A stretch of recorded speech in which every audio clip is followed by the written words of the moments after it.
Olá pessoal, aqui é o Og Maciel com mais um episódio do Castalho Podcast. Eu gostaria de agradecer aos comentários que vocês deixaram no último episódio lá no nosso website, www.castalho.info.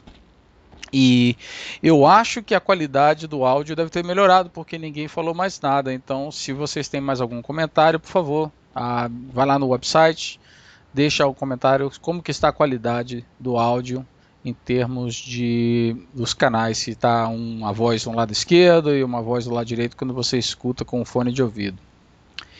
E mais uma outra coisa que eu quero falar é que o convidado de hoje não é de BH, porque alguém falou para mim que tem muita gente de Belo Horizonte que está participando do Castalho Podcast, então dessa vez eu tenho uma surpresa para vocês, não é de Belo Horizonte o convidado. Então, sem mais delongas, deixa eu apresentar para vocês o convidado de hoje, desse episódio, é o Yuri Malheiros, que está falando direto da Paraíba, não é isso, Yuri? Isso mesmo, mais um sotaque nordestino para o podcast. Já teve o Nerdson, né? Exatamente. Então, nós vamos bater um papo hoje com o Yuri Malheiros. Eu já abri a minha cerveja aqui, estou tomando uma Dark Cloud aqui, muito gostosa. Depois eu boto o link para quem quiser experimentar, encontrar no Brasil. Yuri, não sei se você tem uma cerveja aí, mas fica à vontade de abrir uma para a gente começar o nosso bate-papo. Bem que podia enviar pela internet, né? Um pouquinho. Valeu. Bem, então, Yuri, eu sei que nós conversamos um pouco antes da gente gravar esse episódio e eu sei que você é graduado na Universidade Federal da Paraíba, né? Isso na área de ciência de computação, correto? Correto. E você está agora tentando fazer a pós-graduação. Exato, estou perto de terminar. Então, a sua área é dentro de engenharia de software e inteligência artificial. Isso mesmo. Mas esse tema, né, eu acho que, por exemplo, é muito genérico, né? Você falar assim, inteligência artificial e engenharia de software. O que é que você está fazendo exatamente? Se você pode compartilhar isso. Posso sim. Eu acho que eu uso um pouco da inteligência artificial para resolver problemas de engenharia de software. É basicamente o meu trabalho.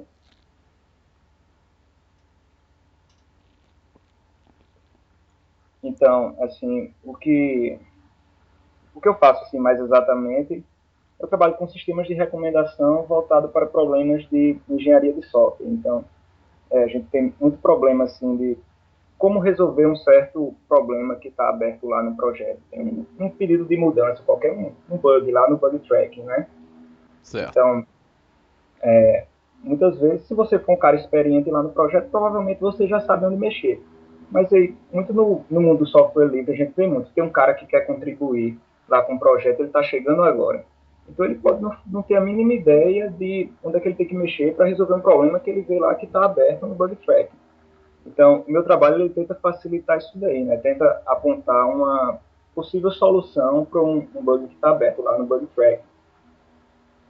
Então, quando você mencionou uma palavra aí que me chamou a atenção, que foi sistema de recomendação. Então, a primeira coisa que eu penso seria assim, um exemplo perfeito seria esses motores de busca, igual você tem do Google, você tem do Yahoo, você tem o que eu uso que é o DuckDuckGo, ou seja, você vai fazer uma pesquisa e ele te recomenda, ele te dá um resultado que não deixa de ser uma recomendação para o que você está procurando, correto? Uhum. Então, só que o que você está usando aí, o que você está fazendo, o seu trabalho, não é recomendação em termos de busca nesse sentido, mas em termos de como resolver problemas em software, seria isso? Você pode pensar como uma espécie de busca mesmo. Imagina que a gente está buscando o código-fonte onde a gente quer mexer lá, para um bug que está aberto. Então, é uma espécie de busca isso. Só que no Google, a entrada, eu digito palavras e ele me retorna sites, certo? Certo. Então, no meu trabalho, minha entrada seria um bug que está aberto e ele retornaria arquivos de código-fonte. É uma espécie de busca também. E quem é o seu alvo? Quem seria o seu usuário para esse tipo de coisa que você está trabalhando agora? Eu acho que tanto pode ser assim, novatos no projeto novatos em geral, né? Se uma pessoa pode estar chegando na empresa, num projeto novo, ou então pode também ir para esse lado aí do software livre. Isso foi uma coisa que eu dei uma pesquisada no início, a questão do desenvolvimento distribuído. Tem muita gente que tenta ajudar um projeto, mas às vezes não tem a mínima ideia. Às vezes a barreira é muito grande para ele começar a resolver um problema num software que ele não conhece. Então, eu acho que todo mundo que não tem muito conhecimento em um certo projeto tem que ajudar nele. Eu acho que esse meu sistema pode auxiliar. Você conhece um site de busca justamente assim de código que chama Coders? Não, nunca vi, não. Bem, eu vou colocar o link depois então nas notas do episódio, mas é porque existe um site que chama Coders, que é justamente um lance de busca onde você fala, eu estou procurando um certo termo e eu estou procurando, de repente, você pode até filtrar em termos de programação, da linguagem da programação. Então você fala assim, eu quero em Python, eu estou procurando algo relacionado a isso. Ah, bem, como você não conhece o website, fica meio difícil para mim perguntar para você se seria algo relacionado também ao que eles fazem aí. Mas Tem então, o, diz aí. tem o do Google também, né? Que ele procura código que é mais ou menos desse jeito. Você entra com palavras-chave, pode escolher a linguagem também. Ele retorna e procura, acho que muito em projetos de código aberto. Né? Entendi, entendi. Deve ser parecido. E você está usando qual a tecnologia que você está usando isso para poder desenvolver esse projeto? A maioria da parte do projeto está desenvolvida em Python, mas tem uma parte também que está sendo desenvolvido em Java, uma parte que é um pouco mais pesada, que ficou melhor a gente usar Java. Era até as coisas que já estavam feitas em Java, a gente achou melhor aproveitar. Mas Hum? tirando, tirando essa parte que está em Java, todo o resto é Python. E em termos assim da interatividade do usuário, a interface então é pela internet, correto? Na verdade, o foco maior é no sistema de recomendação. Tem uma interface, mas não é lá uma coisa que está pronta para um usuário final. Então, a pesquisa mesmo está em volta do sistema de recomendação. Se ele está recomendando o código-fonte corretamente baseado no pedido de mudança. Né? Mas Certo. tem uma interface que eu fiz, inclusive usando o Django, mas acho que não é uma coisa que está exatamente pronta para um usuário final. E isso está sendo desenvolvido pela universidade ou é um projeto próprio seu? Não, é um projeto meu com um orientador, né? Assim, não é um projeto muito grande, é uma coisa minha, assim, né? A gente, né, na pesquisa, a gente vai discutindo com o orientador o que fazer, né? E acabou decidindo fazer isso aí, foi tomando vários rumos e chegou nesse estado que está agora. E como é que a inteligência artificial ajuda você nesse processo aí de recomendações? Então, para eu poder recomendar eu vou falar um pouco do como funciona o sistema de recomendação. Então, eu tenho um bug lá que está aberto, lá no Bug Tracker. Então, para eu saber uma possível solução dele, ele vai procurar bugs similares que já foram resolvidos por outros desenvolvedores, e daí ele consegue, através do processamento, tem umas técnicas para fazer isso, ele consegue saber quais commits lá no controle de versão estão relacionados com aquele bug que é similar ao que está aberto. E você tendo a revisão lá, tendo o commit, você consegue saber os arquivos também, né? Os arquivos relacionados a um commit. Certo. Então, com isso, de acordo com bugs similares que foram resolvidos, consequentemente com os arquivos que foram alterados para resolver aquele bug similar, ele consegue recomendar os arquivos porque está aberto. Então, essa parte de similaridade, isso daí, para poder achar bugs similares, usa um pouco de inteligência artificial, sistema de recomendação, aprendizagem de máquina, essas teorias assim. Bacana, bacana. Então, eu sei que você trabalhou em vários outros projetos, ou seja, isso aí é pelo lado acadêmico, é uma coisa que Isso. você está fazendo. Mas eu sei que também você trabalhou em outras coisas, em outros projetos, e me parece, né, eu olhei o seu website, eu vou colocar um link depois também nas notas do episódio. Eu vi que, me parece, e você me corrige se eu estou errado ou não, mas me parece que a grande maioria dos projetos que você criou Parece assim que foram todos relacionados a chegar nesse ponto onde você está, ou seja, são sistemas de recomendações. E eu menciono, seria o Nortame, que é um tipo de sistema onde que não tem talvez tanta inteligência artificial, mas não deixa de ser um sistema de recomendação, mas tem Isso. mais quem interage mais são os usuários, correto? Aham, E correto. tem o New Albums, que é outro sistema que você usa pelo Twitter.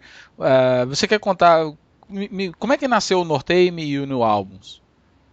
Vou começar pelo o que veio primeiro, né? Que é o New Albums veio primeiro. Ele é só um bot lá do Twitter, né? E foi uma coisa bem simples mesmo. Eu tive aquela ideia e tinha um horário livre assim à noite. Eu fui lá e fui aquela coisa de hacker mesmo, né? Fui tentar codificar aquilo. É extremamente simples o funcionamento dele. Então, em pouco tempo eu tinha uma coisa funcional. Aí foi só lá, eu coloquei lá no Google App Engine, né? Ele roda lá. E é um bot de Twitter extremamente simples. Eu uso a biblioteca lá para poder enviar tweets. Ele pega as atualizações por um RSS e com isso ele consegue enviar os lançamentos do dia. Né? Todo dia ele verifica se tem um lançamento, se tem uma coisa nova lá no RSS e manda o tweet. Né? E ele bota umas tags também que eu achei interessante porque muitas vezes tem uma banda e um álbum que eu não faço a mínima ideia qual é, né? Aí, para Uhum. eu saber o estilo, aí eu também fiz isso pegando do Last FM. Então, na verdade, eu usei várias APIs, né, que existem, juntei tudo aqui e coloquei para rodar, né? Foi uma coisa bem de hacker mesmo, assim, uma coisa fácil de fazer. Sentei, fiz em pouco tempo, estava funcionando lá. E o New Albums, o código dele é todo open source. Como é que, ou seja, para quem não, de repente se você não for lá olhar, eu vou botar um link nas notas do podcast. Mas se você não for lá, isso não deixa. É uma conta no Twitter que, se você quiser acompanhar ela, ele sempre vai estar falando sobre lançamentos, né? Ou seja, Isso. discos que foram lançados hoje e Todo amanhã e dia depois. todo Exato. dia se tiver lançamento, ele mostra. Interessante, era uma coisa que eu não sabia, só descobri depois quando estava fazendo ele, que a maioria dos lançamentos de álbuns são na terça-feira. Então, terça-feira ele manda bastante tweets. Bem, por que será isso, né? É, Terça-feira. Mas então, baseado no que você falou, para quem está interessado em aprender um pouquinho sobre como mexer com o Google Apps, o App Engine que você mencionou, e mexer com a API, como puxar informações de vários lugares e combinar tudo isso em um sistema só e transmitir isso para outras pessoas por uma interface como o Twitter, poxa, me parece assim que isso seria um exemplo perfeito para quem está querendo aprender a fazer todo esse tipo de coisa, que tem um termo que chama mashups, né, que você combina e várias tecnologias numa só. é um grande mashup. E eu estou olhando aqui, realmente muito bacana, não só o website, mas o tipo de informação, justamente com esses tags, assim, ajuda bastante a você ter uma ideia do que é, mais ou menos assim, o que é esse álbum, né? Ah, Ah, como é que você teve essa ideia? O que te levou a criar isso? eu sempre eu uso muito o Last FM e às vezes eu via lá que tinha um lançamento de um álbum e faz recomendações, né, o Last FM. É outra coisa que é um sistema de recomendação também, né, o Last FM, só que tem um probleminha, né? Eu tenho que visitar o site para poder saber se um álbum novo foi lançado. Isso é uma coisa assim meio ruim. Eu posso esquecer de ver o site, né?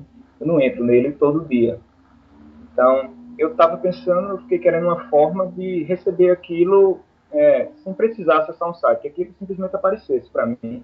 Então, eu pensei de duas formas. Ou eu fazia um RSS, onde eu assinaria ele, ou então eu fazia pelo Twitter. E como o Twitter, pelo menos para mim, ele está aberto com bem mais frequência, então eu recebi aquilo ali na minha cara, né? Foi lançado o álbum da banda X aqui. Eu viria assim, de uma maneira bem mais fácil. Então foi É, uma necessidade minha mesmo. não, eu concordo com você, até porque o Twitter tem você tem informação ao vivo e a cores na hora que acontece, e é uma coisa bacana, sendo que no RSS quando ele for publicado e só quando você estiver usando um programa que pode ler, né? Isso. RSS. Então, beleza, eu achei bacana isso aqui, muito bacana mesmo. É uma ideia bem simples, mas baseada no que você falou aí, usando várias tecnologias muito interessantes. Então, muito bacana, bacana mesmo. É, E isso aí foi seu primeiro projeto. E o que aconteceu depois disso? Depois você teve o gostinho de criar esse projeto aí? é só um pouquinho antes, eu acho que você tinha falado alguma coisa que era legal para quem quisesse aprender. Não sei se você ia perguntar se o código era aberto, você só comentou, né? Isso, eu realmente eu perguntei se o código era aberto. É isso. Não está aberto, mas na verdade eu nunca tinha nem pensado isso, né? Assim, que realmente parece uma coisa interessante para quem quer aprender. Eu vou até dar uma olhada para colocar isso no GitHub. E mando o link depois, se puder adicionar lá os links lá do podcast, né?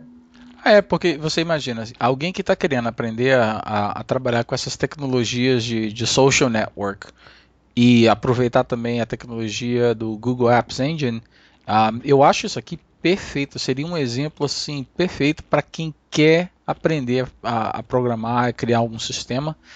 Realmente, se você botar o código aberto e disponível para as pessoas, eu acho que isso aqui seria muito bacana. Vou pensar isso, mas eu acho que eu vou colocar assim, coloco no GitHub e anuncio para todo mundo. Bacana. Aí eu atualizo as notícias depois. Mas e aí então? E depois do New Albums, você criou isso aí, e aí o que aconteceu? O que te levou a criar o Norteme? Isso foi bem depois, né? Acho que o projeto New Albums foi bem depois do. O Norteio foi bem depois do New Albums. E novamente, assim, foi pensando em problemas que acontecem comigo, né? Então, estava pensando nessa questão mesmo de sugestões de lugares. Porque às vezes você quer uma sugestão de um lugar, um amigo vai lá fala, só o que é que acontece, né? Às vezes aquela sugestão do seu amigo é boa, realmente você ele recomenda para você, por exemplo, um restaurante, você vai lá e realmente você gosta.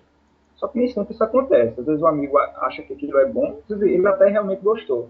Só que aí você segue a recomendação dele, chega lá e não acha legal, né? Já aconteceu comigo, já deve ter acontecido com muitas outras pessoas. Uhum.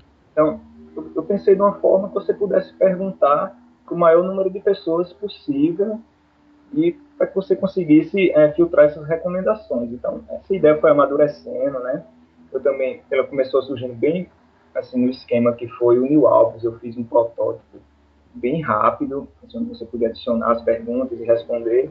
Só que aí fui mostrando para alguns amigos e eles foram achando aquela ideia muito legal, né?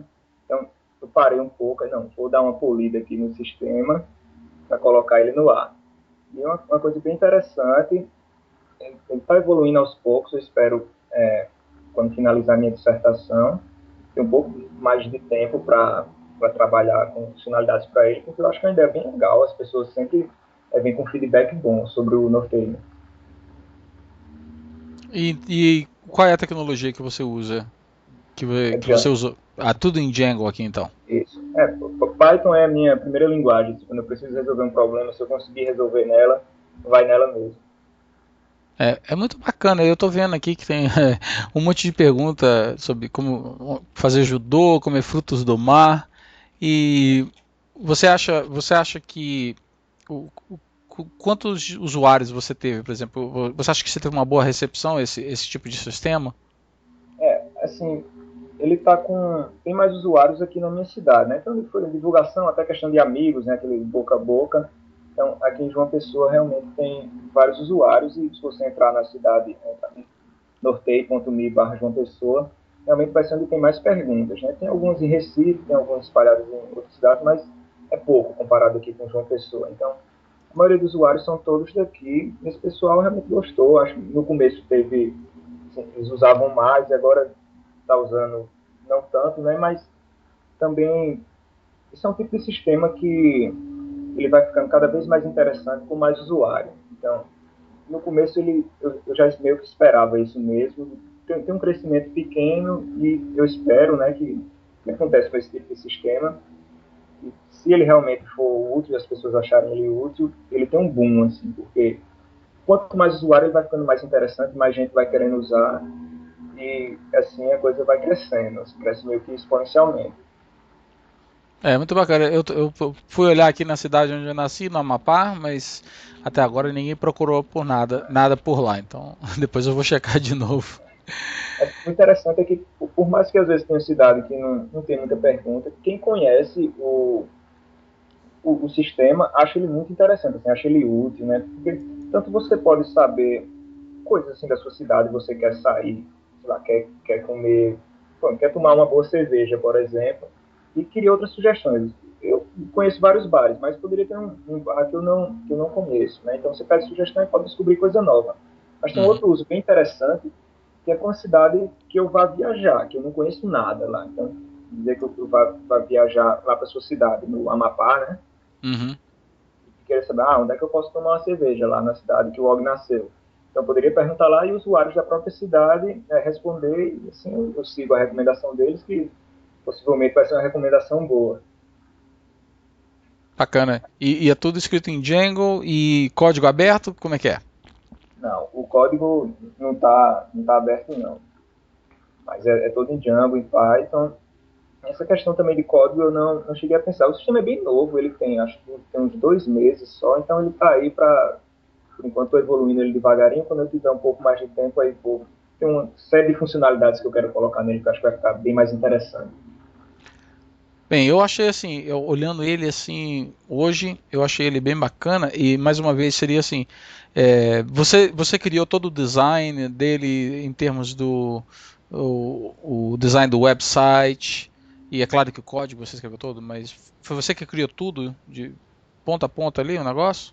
Essa parte do design fui eu, por mais que eu não seja design, mas eu tento, às vezes, eu considero que eu tenho um certo bom gosto, então às vezes eu consigo fazer umas coisas legais, por mais que às vezes eu acho que não está tão bom, mas eu tento e fica aceitável. Eu acho que tá legal o visual. E o código eu fiz boa parte, meu irmão também, que é da área de computação, ele ajudou também na questão do código. Não, eu achei que tá assim, tá bem bacana, tá bem assim, o design tá aquele bem limpo, não tem nada, um monte de coisa amontoada um em cima do outro. Ah, e parece ser bem intuitivo a interface. Ah, realmente, mais um bom exemplo de um software. E por falar justamente em bom design e coisa limpa, isso me leva ao gancho para o outro projeto que você trabalhou, que é o que eu conhecia antes da gente conversar, que é o TextFlow, um O editor de primeiro de texto. todos, né? Exatamente.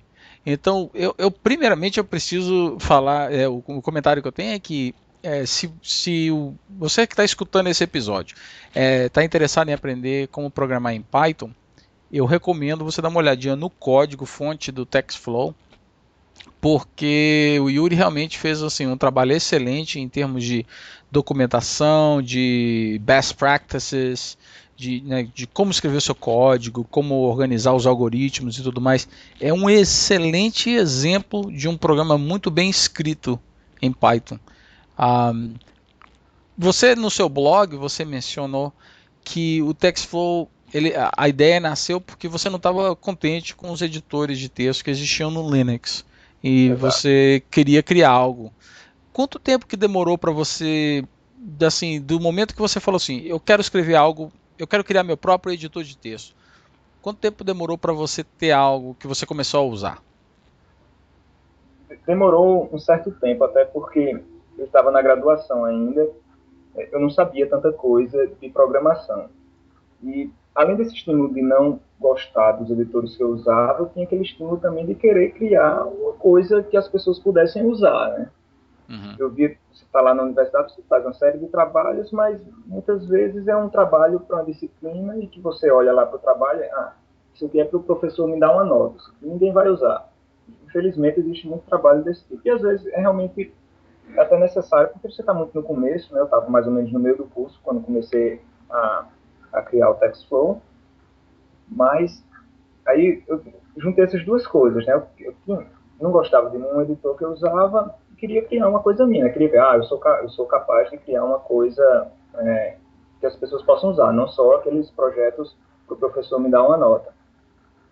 Então, eu fui lá, tive que pesquisar muito. Eu sabia um pouco de Python, né? Ele também é escrito em Python, mas eu queria aprender como criar um aplicativo com botões e interface gráfica que rodasse no Linux.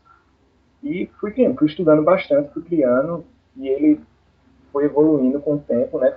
Ficou bem legal, você disse aí que o código está bem organizado, então foi evoluindo mesmo, porque, assim, um estudante da metade do curso, ele não é tão bom assim em programação ainda. Você sempre vai evoluindo, né? Você olha o seu código de 2 anos atrás e acha ele bem feio. Então, foi evoluindo com certo tempo, principalmente porque eu não tinha muita experiência, e eu não lembro exatamente, mas levou um bom tempo para ter uma versão usável. Mas você então, tipo assim, você ainda usa ele? Ele é seu editor de texto preferido ainda? Porque você parou, você não continua mais o desenvolvimento dele. Isso ele tá parado, né? Até porque estou fazendo outras coisas, então você tem que ter algumas prioridades, né? Mas ele fala, Uhum. ele é código aberto, até incentivo aí, quem quiser mexer, quiser contribuir para ele, precisar da minha ajuda, pode me mandar e-mail, eu vou ter o maior prazer de ajudar, né? É um projeto que eu criei, se alguém quiser pegar ele para evoluir, eu vou gostar muito. Eu usei ele por muito tempo como meu editor principal. Talvez até por isso que ele fosse bem polidinho em algumas áreas, porque eu realmente precisava que ele, quando dava defeito, eu ia consertar. Uhum. Usei ele até, acho que 1 ano atrás, por aí eu ainda utilizava ele para programar. Mas aí eu sempre, acho que o editor que eu gostava um pouco era o Vim, né, o VI. Uhum. Mas aí a gente sabe que o VI não é tão fácil de aprender, né? Então eu ficava aí, enchia o saco do VI e tentava outros, aí acabei criando o TextFlow e fiquei muito nele. Só que eu sempre gostei um pouco do VI. E hoje, né, o TextFlow está parado, eu vi alguns problemas e não tinha assim, muito tempo para mexer nele, estava trabalhando em outras coisas, né? Então, hoje eu não estou usando mais ele está parado, né? Eu uso, meu editor principal hoje é o VI, o Vim. Uhum. Não, realmente. Bem, então é uma pena, né, que tipo, você não está tendo tempo para continuar ele, mas ele é um excelente editor e então fica aí o convite. Se você está interessado em aprender a programar com Python, a criar um programa com interface gráfica para o Linux, dá uma olhadinha no código-fonte do TextFlow, porque eu acho que é um excelente exemplo de um programa muito bem escrito e o Yuri está aí disponível para poder, né, você está disponível para ajudar qualquer pessoa se estiver interessado em continuar contribuindo com o projeto. Bem, nós falamos de 3 projetos, na verdade 4, que tem o projeto que você está fazendo na sua Isso. universidade. Como é que é o nome dele? Tem algum nome? Tem sim, tem um nome que está na minha dissertação, né, do sistema de recomendação, que é o mentor, né, que vem de mentor mesmo, ele tenta ajudar o usuário novato a resolver os problemas. Certo. Então, me diz uma coisa, nesses projetos todos que você tem, o quanto foi que a sua educação pela Universidade Federal da Paraíba e agora fazendo pós-graduação, quanto que a sua educação te ajudou nisso, a Eu, você a desenvolver isso? eu acredito que a educação da universidade ajuda muito como base. Então, questão de linguagem de programação, de algoritmo, tudo aquilo que você vê na universidade ajuda muito como uma base. Mas ela sozinha não é suficiente. Então, você tem que juntar essa sua base, que eu acredito que é importantíssima, e ir atrás das coisas também. Então, tem que ir atrás de aprender uma linguagem nova. Eu não via Python na universidade. Então, fui atrás de uma linguagem nova. Eu não estava criando aplicativos que eu vi que um usuário final poderia usar, mas eu fui atrás. Então, eu acredito que esse tipo de educação serve como uma base para você poder se sustentar, né, e procurar outras coisas e realmente conseguir criar suas aplicações, seus projetos e transformar suas ideias em coisas reais. Então, você então teve essa base pela sua universidade, mas Sim. você sempre teve que procurar informações além do que o curso te oferecia.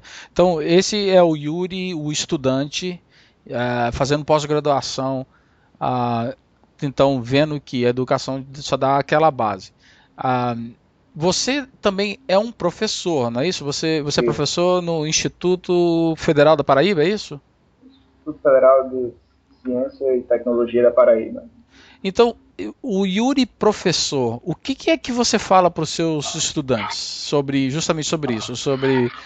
Imagina então, você tem um estudante, está fazendo um curso na área de ciências de computação, o que da ciência da computação, o que é que você fala para eles hoje? Você tem alguma coisa que você fala para eles? Fala assim, olha, aprende o que eu estou fazendo aqui, mas você precisa fazer muito mais do que isso para poder realmente progredir, para você ter algum impacto. Ou seja, o que é que você fala para eles entre o que existe hoje em termos do que você aprende no mundo acadêmico e o que o mercado realmente espera de uma pessoa que está se formando? O que você fala para eles hoje? Não faz muito tempo que eu comecei a dar aula, né? Mas tem dois eventos que eu vou falar que eu achei bastante interessante. Primeiro é que a gente tem uma ementa, né, que eles chamam, tem assuntos que têm que ser abordados na disciplina. Então, esses assuntos são todos vistos, mas sempre tento trazer novidades para os alunos, para eles não ficarem sempre naquela mesmice. É muito chato quando você nota que um professor está dando a mesma disciplina do mesmo jeito há 10 anos, por exemplo. A área de computação evolui muito rápido. Então, isso não deveria acontecer. Eu sempre tento trazer novidades e mostrar as possibilidades que eles podem fazer com o que estão aprendendo, né? E tem outra coisa também que foi até, de certa forma, inesperado, né? Que alguns alunos viram os projetos que eu faço, né? Então, é uma forma de incentivar eles mostrando o que eu consigo fazer. Então, já me vieram perguntar, por exemplo, sobre o New Alves, como foi que eu fiz. Eu sentei e expliquei a ele, mostrei que não é uma coisa do outro mundo, né? Que ele tem a total capacidade de fazer aquilo. É só ele parar um pouco e procurar realmente como fazer. Então, eu acho que esses dois casos, assim, de mostrar as possibilidades do assunto que eles estão aprendendo e tentar incentivar eles com as coisas que eu faço. Então, o professor faz isso, ele não está aquele cara que está só dando aula ali, né? Ele também faz as coisas, então eu também posso fazer. Bacana, bacana isso. E qual é o tipo de reação que você tem dos seus estudantes quando porque geralmente o estudante está acostumado a ter um professor que tem um livro e só lê do livro, né? Aquela coisa bem repetitiva. A reação dos seus estudantes hoje em dia, você acha que eles aceitam bem isso? Ou seja, que eles têm um professor que não somente entende do assunto, mas usa todo dia, continua usando o que ele está ensinando? Como é que é a reação dos seus estudantes? Eles Então, recebem isso bem? eu acredito que sim, tem uns às vezes que se impressionam, até porque muitas vezes eu não tenho muito cara de professor, porque eu tenho 24 anos, sou bem novo para dar aula numa graduação, né? Então, às vezes, eu tô lá, o pessoal nem me reconhece como professor. Mas eu tô lá, eles veem que eu realmente faço as coisas e acabam me recebendo bem. Pode ser até uma forma de eu ter ainda mais respeito dos alunos, porque ver aquele cara, o cara tem 24 anos aqui, está me ensinando. Muito Uhum. professor lá tem 40, 50. Então, acho que é uma certa forma de mostrar. O cara é novo, está dando aula lá, mas ele realmente sabe, ele faz as coisas. Né? Então, eu acredito que a recepção é muito boa. Eles se empolgam, até porque eu acho que é chato você ter aquele professor que só faz a mesma coisa, que só apenas dá aula. Quando você vê que o professor lá realmente sabe que ele faz as coisas, então você se sente empolgado, né? Você realmente sabe que ele entende do assunto, ele não está só passando o que ele leu num livro. Bacana. Então, todas essas coisas que você trabalha, tudo relacionado com. Não deixa de ser um sistema de recomendação, um sistema de busca, né, para as pessoas. Você acha que. Eu estava lendo um dos artigos que você escreveu no seu blog. Você acha que esse tipo de sistemas, de uma certa forma, eles acabam controlando as pessoas? Porque eles acabam. As recomendações são realmente assim. Existe algum. Qual é a palavra que eu estou procurando? É uma coisa assim que realmente não tem peso nenhum, não tem ninguém controlando as recomendações? Eu acho que ela tem um potencial de exercer esse controle. Então, se você realmente quiser limitar o assunto que alguém consegue enxergar na internet, é possível. Se você pensar no Google como sistema de recomendação, ele poderia cortar alguns assuntos que não fosse agradável para ele. Você pesquisar sobre a invasão dos Estados Unidos, por exemplo, sobre a morte de Osama Bin Laden. Se ele quisesse cortar esses resultados, ele poderia, né? Só que ele não faz isso porque as pessoas têm outros meios de conseguir isso e se percebesse que o Google estava cortando esse tipo de resultado, iam falar que é censura. Né? Então, Uhum. os sistemas de recomendação têm esse potencial de realmente controlar, porque você está recomendando alguma coisa a alguém, então eu posso deixar de recomendar alguma coisa, então tem uma certa tendência a colocar, sei lá, um resultado no início que seja um resultado que eu queira que a maioria das pessoas enxergue.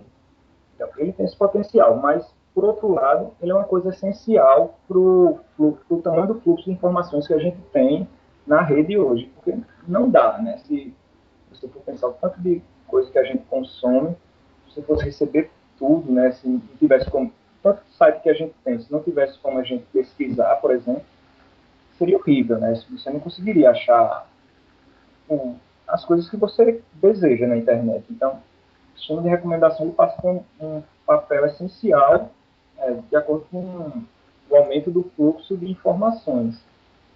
Você tem, por exemplo, na Amazon, tem um sistema de recomendação bem conhecido, tem um sistema de recomendação de livros. Então, você vai comprar um livro e ele recomenda outros. Se ele não recomendasse, você teria que ir lá em todos os livros da Amazon e vendo para ver se tem alguma coisa que você gosta. Então, o sistema de recomendação ele filtra essas possibilidades. Mas, voltando para o lado ruim, ele poderia recomendar livros apenas que ele quisesse vender e deixar um outro autor desconhecido, que por algum acaso a Amazon não goste dele, se existisse esse caso, fora das recomendações. Né? Então, ele tem esse potencial ruim, mas ele acaba sendo essencial para a gente lidar com tanta informação que a gente tem na internet. Mas, tipo assim, parece que existe uma certa diferença entre um site de recomendação que é controlado por uma companhia ou por uma organização e aqueles que são, talvez, de uma certa forma, controlados pela sociedade em geral. Não é isso? Isso, né? Então, por exemplo, a mim parece que coisas como o Twitter, por exemplo, não deixa de ser uma coisa boa, Isso. porque, tipo assim, claro que você vai ter sempre recomendações ruins. Se tem alguém que está querendo disseminar a informação errada, ele entra no Twitter e começa a mandar informação. Mas, de uma certa forma, quando você pesa o lado, o positivo contra o negativo, parece que o positivo acaba ganhando num sistema que é mais democrático, não é isso? Quanto mais, acho que mais aberto, mais claro para o usuário, melhor. Aí, no Facebook acontecia parecido, né? Você via todas as mensagens, só que agora lá o newsfeed dele tem um filtro que ninguém sabe exatamente como funciona e que deixa de mostrar uma mensagem ou outra para você, uma atualização ou outra dos seus amigos. Então, isso aí já pode causar um problema, né? Então, acho que quanto mais aberto, quanto mais você possa você mesmo controlar, e não uma empresa, controlar esse fluxo de informação, melhor, né? Porque você acaba, se a empresa controla, pode acabar tendo resultados tendenciosos. Tem um exemplo lá, foi até num TED Talk, que a gente pode colocar como link também, que o palestrante lá, ele dá um exemplo do Google também, né? Que um amigo procura sobre o Egito, dois amigos procuram sobre o Egito. Então, um só tem passagem para o Egito, hotel, onde você se hospedar, os passeios no Egito. E no outro vem só a questão lá da evolução do Egito e as coisas que estavam acontecendo lá. Então, aquele cara que só retornou sobre guerras, ele não poderia estar querendo viajar para lá. Então, o contrário também. O que retornou só sobre os hotéis, ele não poderia estar querendo saber sobre a guerra que está tendo. Então, essa questão desse controle, sem você entender realmente o que acontece, pode acabar sendo ruim, porque acaba sendo como na televisão, né? Tem alguém que controla a programação. Você levar na internet é livre, você pode procurar o que você quiser. É, tá certo, tá certo. Bem, então vamos mudar um pouco o rumo da nossa conversa aqui e eu quero saber um pouco assim sobre a sua infância. É, você menciona no seu blog também que você desde pequeno você gostava de criar coisas. O que você criava quando você era garoto? O que você fazia? Que tipo de arte que você fazia? Por mais que eu não saiba direito, mas eu gostava muito de desenhar. Isso era uma coisa assim que eu sempre gostei. Então, tinha um tipo de criação que eu fazia. E ainda ligado a computadores, eu sempre, quando criança, gostava mais daqueles joguinhos que você podia de alguma forma criar, por exemplo, um SimCity. esse era o tipo de jogo que eu gostava. Toda coisa que você acabava podendo criar era bastante interessante para mim. E daí você acha que o seu interesse por criação e tal, como que a computação te complementou nessa área aí? Eu lembro de computadores na minha casa desde que eu nasci, essa que é a verdade. Então, acabou sendo um caminho natural. Então, meu pai mexia com computadores, meu irmão é formado em computação também, e acabei seguindo esse caminho e vi que a computação é uma forma também de criar, né? Quando você está fazendo esse projeto, quando você está programando, você está criando, você está tirando ideias da sua cabeça e transformando numa coisa real. Tá certo. Parece assim que, de uma certa forma, para quem realmente tem uma imaginação e quer criar um computador e o conhecimento, uma linguagem de programação, te permite realmente criar coisas, que é o que sempre me atraiu na área de programação, de criar algo que não existe.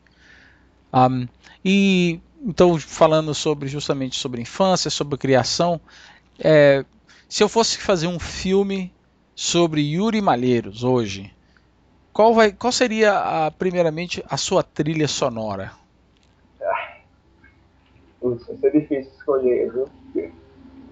No momento alegre do seu filme. Podia tocar um rock mais puxado pro punk mesmo, que é um estilo que eu gosto, sim, gostava bastante na adolescência, ainda gosto, né, mas acabei aprendendo a gostar de outras coisas. Então, sei lá, poderia tocar NoFX. Bacana, bacana. E mais alguma outra banda assim que te marcou? Até mesmo tem alguma coisa nacional? Eu não gosto muito de músicas nacionais, eu falo isso assim, certamente, até, tem gente até que fala, você não gosta do que é do seu país. Na verdade, na música assim, eu nunca encontrei, tem um outro caso, mas não tem. Geralmente eu gosto mais de bandas internacionais. Tem outra banda também, um pouco ligada ao punk rock, que eu gostava, que é o Blink-182. Ele tem as músicas alegres também. Mas tem outras bandas que eu gosto bem mais, né, que eu aprendi a gostar depois. Tem Radiohead, eu gosto bastante. Tem uma banda um pouco mais pesada, a Avenged Sevenfold, gosto bastante também. E depois que a gente criou a sua trilha sonora, quais eram os programas que você assistia quando você era garoto? Quais são os filmes que você ainda lembra? Aquele tipo de coisa assim que, se hoje você assiste um pedacinho, você lembra assim dos episódios da sua vida, assim, alguma coisa que marcou a sua infância. Eu lembro um desenho toda criança na minha idade assistia, que era o Cavaleiros do Zodíaco, clássico, né? Todo mundo até depois, quando começou a passar reprise grande, a gente assistia de novo, relembrando. É bem legal. Esse é um desenho bem marcante assim, na infância. Esses programas infantis em geral, né, mais populares mesmo, da TV Globo, acho que TV Colosso, assistia sempre com os cachorros lá. Não sei se você lembra disso, né? Não sei se você já estava nos Estados Unidos. Bem, tem 20 anos que eu moro aqui, então as coisas. Eu me lembro de algumas coisas. Eu lembro da sessão da tarde, mas eram todos filmes antigos, né? Que existe até hoje. Sessão da tarde era o que eu assistia todo dia quando eu era garoto. Não tinha nada para fazer, eu estudava. Mesmo quando eu estudava de manhã, eu estudava à noite. Sessão da tarde sempre estava lá para mim, não perdia nenhum. E em termos de livro, Yuri, você lê alguma coisa? Tem Leio algum sim. Qual tópico, assim, quais livros que você lembra que te marcaram, ou algo novo que você leu que você acha interessante? Eu gosto de ler livros técnicos e não técnicos, assim. Não leio tanto quanto eu queria, eu gostaria de ler mais. Mas tem algumas coisas boas, assim. Eu gosto de ficção científica, né? Tem os livros do Asimov, eu acho muito bacana os contos dele. Tem um conto chamado Conflito Evitável, que eu acho sensacional. Tem alguns livros, tem um que eu gosto bastante também, não nesse estilo, né? Que é um livro que eu li recentemente, que é o Rework, lá do pessoal da 37 Signals. Acho que foi comentado em algum outro episódio do podcast. Acho que foi no do Curse, não lembro. Certo. Tem um outro também bem bacana, que é do Mark Twain, é o Watchmen. Isso é bem legal, assim, bem profundo. É um grande diálogo entre um jovem e um cara mais velho. É bem legal, quem puder ler, vale a pena. Bacana, bacana. Eu já li alguns livros deles, mas é engraçado porque eu li muitos livros quando eu era garoto, ou seja, eu ainda morava no Brasil. E hoje eu estou assim, começando devagarzinho, eu estou relendo alguns desses livros clássicos, sabe? E eu estou lendo agora em inglês, ou seja, muitos deles lendo o original, mas é muito bacana. Você acaba E descobrindo coisas novas, né? Que você não tinha visto quando era. Você não tinha percebido quando era mais novo. exato, mas sabe uma coisa que eu reparei no meu caso é mais ou menos assim. Eu não sei se de repente a criatividade, a minha imaginação era um pouco mais fértil quando eu era garoto, porque hoje em dia, quando eu leio algum livro desses, para mim me parece assim que quando eu li quando era pequeno, foi muito mais divertido. E era assim, para mim, quando eu lia um livro do Asimov, eu lia um livro do Júlio Verne, ou eu lia alguma coisa do Mark Twain, assim, era uma coisa assim totalmente nova. Era Uhum. uma, sabe, eu viajava nessa história, sabe? Criava aqueles mundos fantásticos assim para mim. E hoje em dia eu reli recentemente, eu reli as Viagens de Gulliver Uhum. e duas coisas que eu reparei foi que, número um, quando eu li ele em português quando era garoto, eu com certeza eu não li a versão completa dele, foi uma versão curta para criança. E dois, quando eu li quando era mais novo, parece que eu me diverti muito mais do que lendo agora ao vivo. Agora ao vivo, né? Eu sou. Não ao vivo, agora com quase 37 Recentemente, né? anos. Parece assim que mudou um pouco. Eu sou um pouco mais crítico. E talvez assim eu vejo as coisas com outros olhos agora. Mas é bem diferente da primeira impressão que eu tive quando eu li pela primeira vez, quando eu era garoto.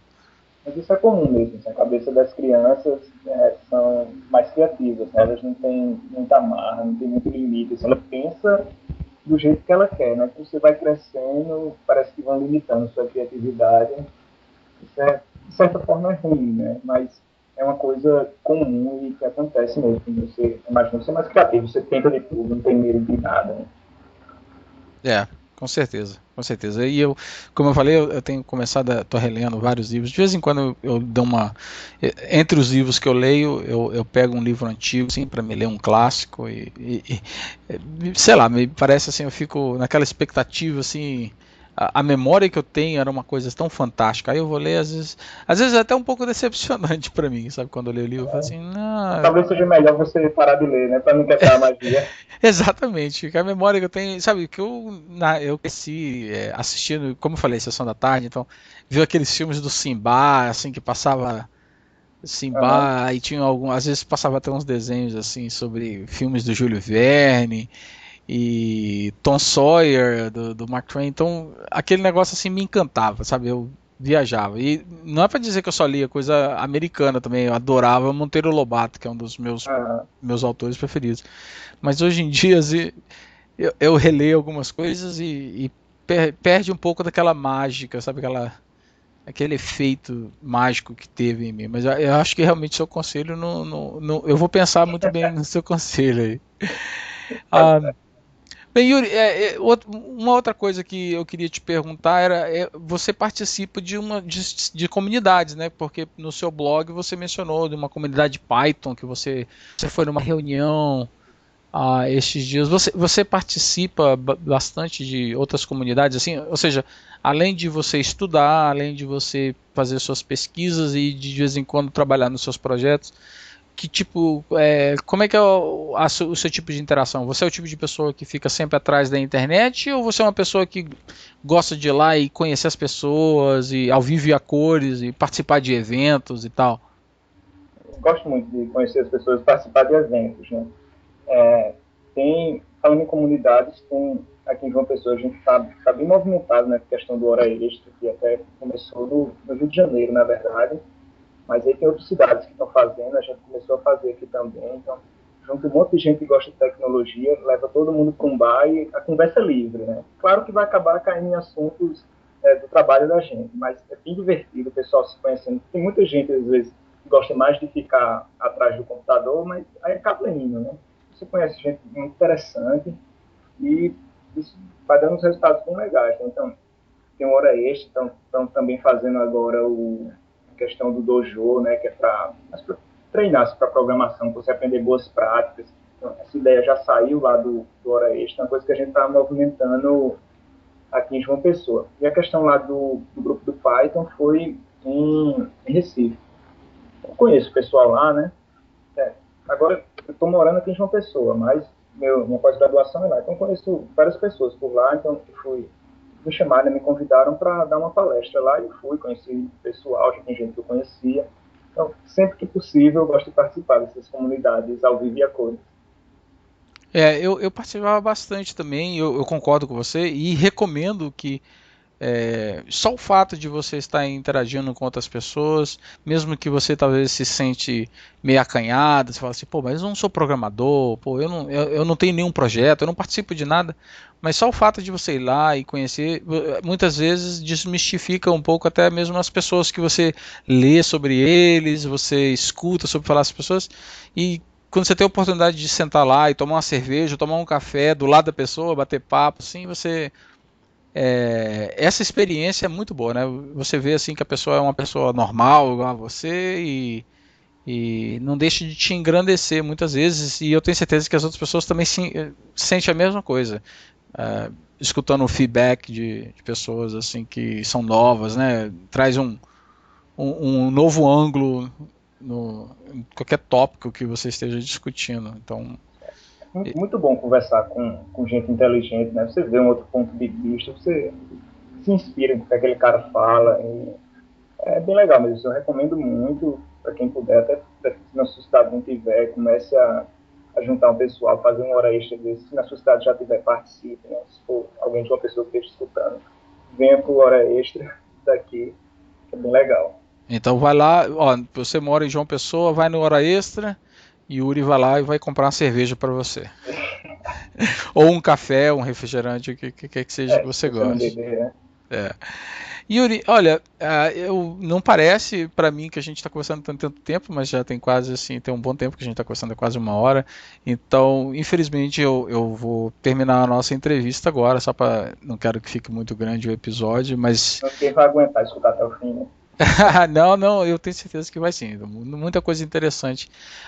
Geralmente, o que eu sempre faço no finalzinho de um episódio eu deixo como se diria, o microfone está aberto agora para você, se você tiver alguma pergunta para fazer, tanto para mim como para as outras pessoas que participaram nos episódios anteriores.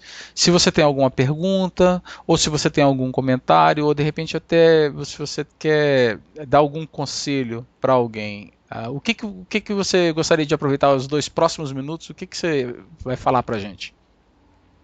Eu acho que, ainda nesse assunto da comunidade, eu queria saber como é essa questão da comunidade e aí onde você mora. Olha, bem, a comunidade onde eu moro numa área que é extremamente técnica, dentro do estado de North Carolina, da Carolina do Norte.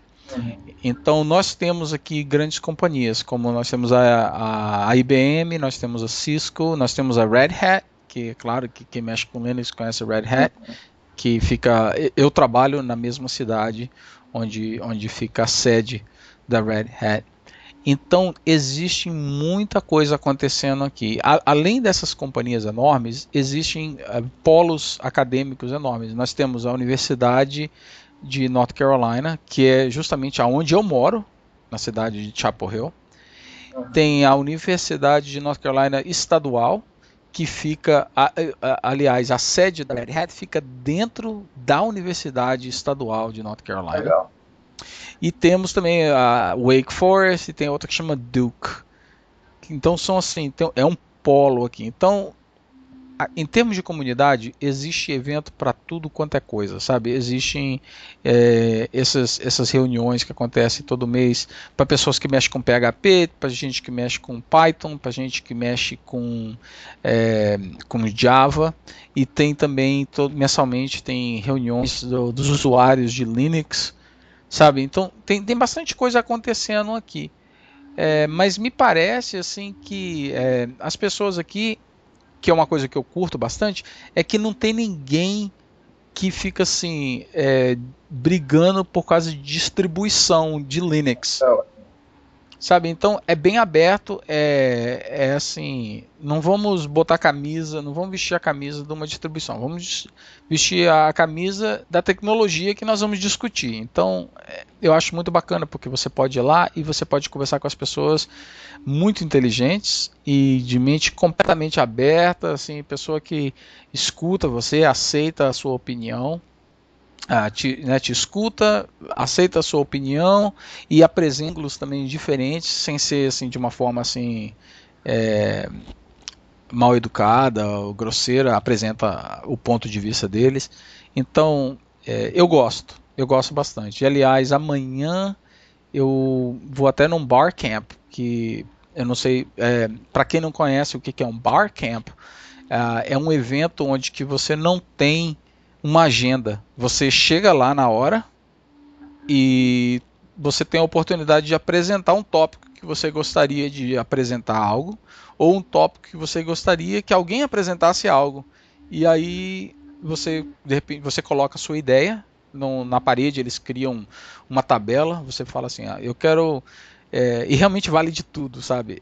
O tópico pode ser qualquer coisa. Eu quero discutir sobre plantação de morango, sabe? Não tem nada a ver com tecnologia, mas você vai lá e bota. Eu quero saber como é que faz para plantar morango.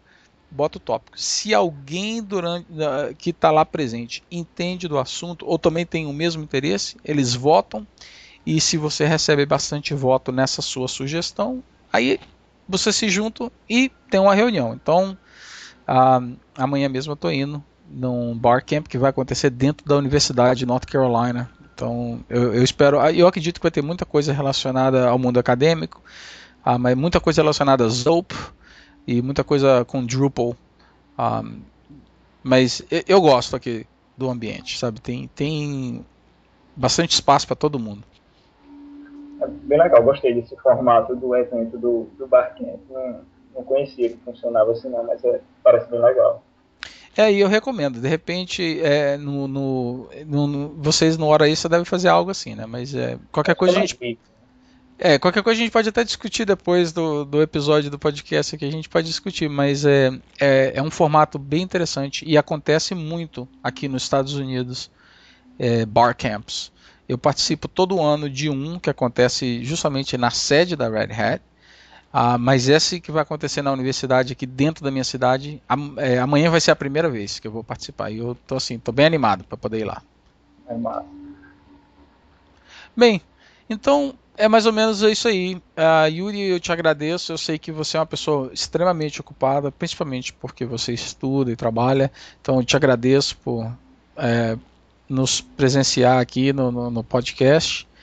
E eu convido a todo mundo que estiver escutando o episódio, se vocês tiverem alguma pergunta relacionada aos projetos de Yuri, vocês podem entrar em contato com ele entrando no site dele, que vai estar listado no episódio. Mas, é claro, você pode deixar uma nota aqui também no nosso podcast, no nosso website, que eu entro em contato com o Yuri.